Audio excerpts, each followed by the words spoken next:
Halo sahabat semua, selamat datang kembali di channel Hasbi Muhammad dengan konten bocah story.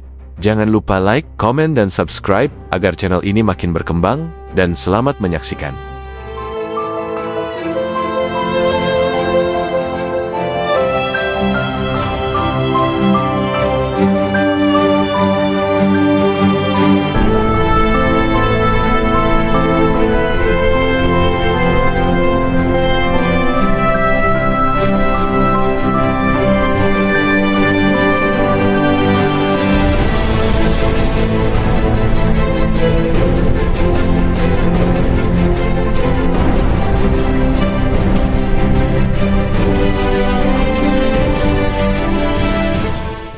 Zaman perunggu akhir, sebuah era penuh intrik, kekuasaan, dan pertempuran epik. Di tengah panggung dunia kuno, di mana Mesir dan Mesopotamia saling berebut pengaruh, sebuah kerajaan perkasa bangkit di Anatolia. Mereka adalah bangsa Het, penakluk tangguh yang keretanya ditakuti di seluruh timur dekat. Namun, ancaman terbesar bagi kerajaan Het seringkali tidak datang dari luar, melainkan dari dalam istana mereka sendiri. Hari ini, kita akan kembali ke tahun 1267 sebelum Masehi untuk menyaksikan sebuah drama perebutan takhta yang nyaris meruntuhkan salah satu imperium terbesar dalam sejarah, Perang Saudara Hattusili. Kisah ini dimulai jauh sebelum api konflik berkobar. Pada pertengahan abad ke-13 sebelum Masehi, kerajaan Het berada di puncak kejayaannya di bawah kepemimpinan Raja Muwatalli kedua. Ia adalah seorang pemimpin militer yang ulung, namanya terpatri dalam sejarah sebagai komandan pasukan Het dalam pertempuran Kadesh yang legendaris melawan Firaun Ramses II dari Mesir. Pertempuran itu, meskipun sering diklaim sebagai kemenangan oleh kedua belah pihak, secara strategis mengamankan pengaruh Het di Suriah Utara. Muwatalli berhasil mempertahankan wilayah kekuasaannya dan membuktikan bahwa Het adalah kekuatan yang setara dengan Mesir. Namun, di balik citra Raja Pejuang yang agung, Muwatalli membuat sebuah keputusan yang kelak akan menabur benih perpecahan. Ia memindahkan ibu kota kerajaan dari Hattusa, pusat spiritual dan administratif Het, selama berabad-abad, ke sebuah kota baru bernama Tarhuntassa di selatan. Alasan pemindahan ini masih diperdebatkan para sejarawan, mungkin untuk lebih dekat dengan front pertempuran di Suriah, atau mungkin karena alasan religius yang personal. Apapun alasannya, keputusan ini tidak populer di kalangan elit dan pendeta di Hattusa. Untuk menjaga stabilitas di ibu kota lama, Muwatalli menunjuk adiknya sendiri, Hattusili, sebagai gubernur di sana. Hattusili bukanlah sekadar adik raja. Ia adalah seorang jenderal yang kompeten, administrator yang cerdas, dan pendeta tinggi yang dihormati. Selama Muwatalli sibuk berperang di selatan, Hattusili dengan setia mengelola wilayah utara. Ia berhasil memadamkan pemberontakan, mempertahankan perbatasan dari suku-suku Gasga yang nomaden dan agresif, serta menjaga stabilitas di jantung kerajaan. Ia adalah pilar kekuatan yang menopang takhta saudaranya. Hubungan mereka tampak harmonis, sebuah model persaudaraan yang ideal. Setelah kematian Muwatalli kedua, takhta diwariskan kepada putranya, Mursili ketiga, yang juga dikenal dengan nama Urhi-Teshub. Awalnya, hubungan antara paman dan keponakan ini berjalan baik. Hattusili, sebagai paman yang setia dan tokoh senior di kerajaan, terus mendukung raja muda tersebut. Ia bahkan menulis dalam catatannya bahwa ia menggendong Urhi-Teshub di pangkuannya saat ia masih kecil dan bersumpah setia kepadanya. Namun, Urhi-Teshub adalah seorang raja muda yang ambisius dan mungkin sedikit paranoid. Ia melihat pengaruh pamannya yang begitu besar sebagai ancaman bagi otoritasnya. Ketegangan mulai muncul. Urhi-Teshub dalam upayanya untuk mengkonsolidasikan kekuasaan, mulai mengambil kembali wilayah-wilayah dan jobitan-jobitan yang sebelumnya dikelola oleh Hattusili. Ia memindahkan gubernur-gubernur yang setia pada pamannya dan mengurangi otonomi yang telah diberikan Muwatalli kepada Hattusili. Dari sudut pandang Urhi-Teshub, ini adalah langkah logis untuk menyatukan kembali kerajaan di bawah satu komando pusat. Namun, bagi Hattusili, tindakan ini adalah sebuah penghinaan dan pengkhianatan. Ia merasa jasa-jasanya selama bertahan-tahan mengabdi pada kerajaan tidak dihargai. Ia telah menjaga utara, memenangkan pertempuran, dan memastikan stabilitas, hanya untuk dilucuti kekuasaannya oleh keponakan yang ia bantu naik takhta. Puncak dari perseteruan ini terjadi ketika Urhi-Teshub mengambil alih dua kota penting yang berada di bawah kendali Hattusili. Ini adalah garis yang tidak boleh dilewati. Merasa terpojok dan terhina, Hattusili memutuskan bahwa jalan damai tidak lagi memungkinkan. Ia mengumpulkan para bangsawan dan komandan militer yang setia kepadanya. Banyak di antara mereka adalah veteran yang pernah bertempur bersamanya melawan suku Gasga. Dengan dukungan mereka, Hattusili secara terbuka menantang otoritas Raja Urhiteshub. Perang saudara yang tak terhindarkan pun meletus. Secara teknis, Urhiteshub adalah raja yang sah dan memiliki akses ke sebagian besar sumber daya militer kerajaan. Namun, Hattusili memiliki keuntungan yang tidak dimiliki keponakannya.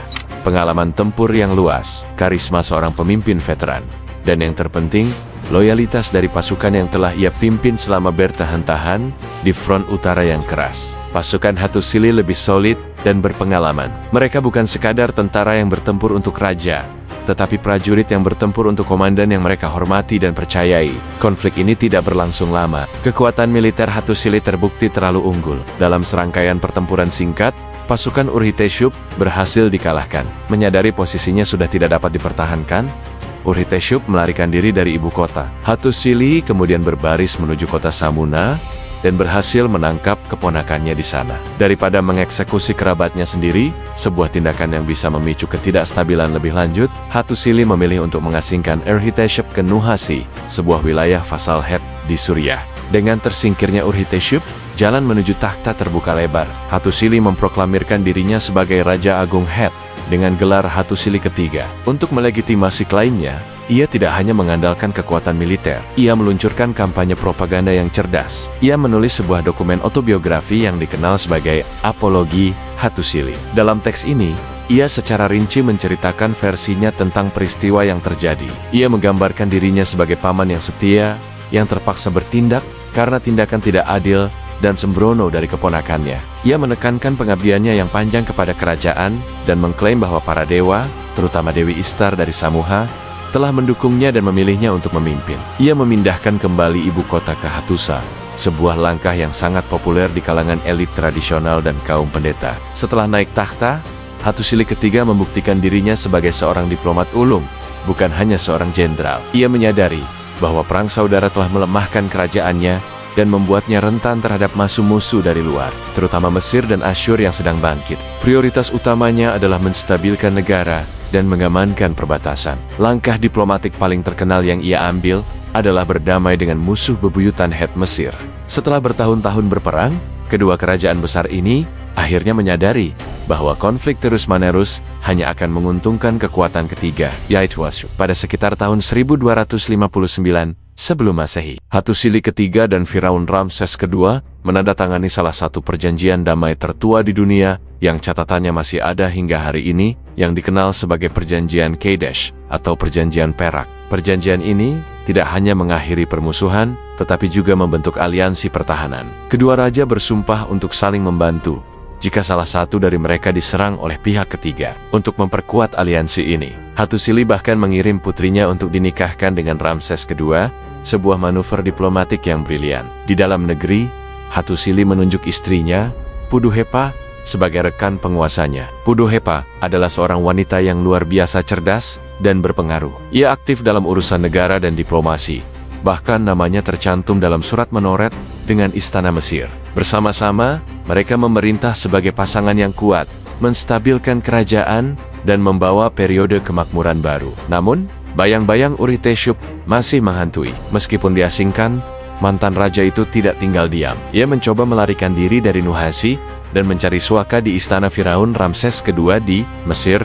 Ini menciptakan situasi diplomatik yang canggung. Hattusili menuntut agar Ramses menyerahkan keponakannya, menguji kekuatan aliansi baru mereka. Ramses dengan lihai menyangkal keberadaan Urhiteshub di Mesir, tetapi pada saat yang sama memastikan bahwa Urhiteshub tidak dapat menyebabkan masalah lebih lanjut bagi Hattusili. Akhirnya, Urhiteshub tampaknya dipindahkan ke tempat yang tidak diketahui dan menghilang dari catatan sejarah. Pemerintahan Hattusili ketiga menandai babak terakhir dari masa keemasan kerajaan Het. Ia berhasil menavigasi krisis suksesi yang berbahaya, mengubah potensi bencana menjadi sebuah kesempatan untuk memperkuat kerajaannya melalui diplomasi. Ia memperbaiki keretakan internal dan mengamankan posisi Het di panggung internasional. Namun, perang saudara yang ia menangkan juga meninggalkan luka. Perebutan kekuasaan ini menunjukkan betapa rapuhnya suksesi di kerajaan Het dan mungkin telah melemahkan fondasi institusionalnya dari dalam. Sekitar seabad setelah pemerintahan Hattusili, kerajaan Het yang perkasa runtuh. Penyebab keruntuhannya kompleks, melibatkan invasi oleh bangsa laut, perubahan iklim, kelaparan, dan pemberontakan internal. Sulit untuk mengatakan seberapa besar dampak dari perang saudara Hattusili terhadap keruntuhan akhir ini. Namun, perebutan takhta yang sengit ini menjadi pengingat abadi bahwa bahkan imperium terkuat sekalipun bisa goyah bukan karena pedang musuh, tetapi karena ambisi dan perselisihan di dalam dinding istana mereka sendiri. Kisah Hattusili adalah cerminan dari dinamika kekuasaan yang tak lekang oleh waktu, di mana loyalitas, ambisi, dan takdir saling berbenturan untuk membentuk jalannya sejarah. Terima kasih sudah menonton. Jika kalian menyukai konten sejarah seperti ini, jangan lupa untuk like, komen, dan subscribe agar tidak ketinggalan video kami selanjutnya. Sampai jumpa di video-video sejarah menarik lainnya ya.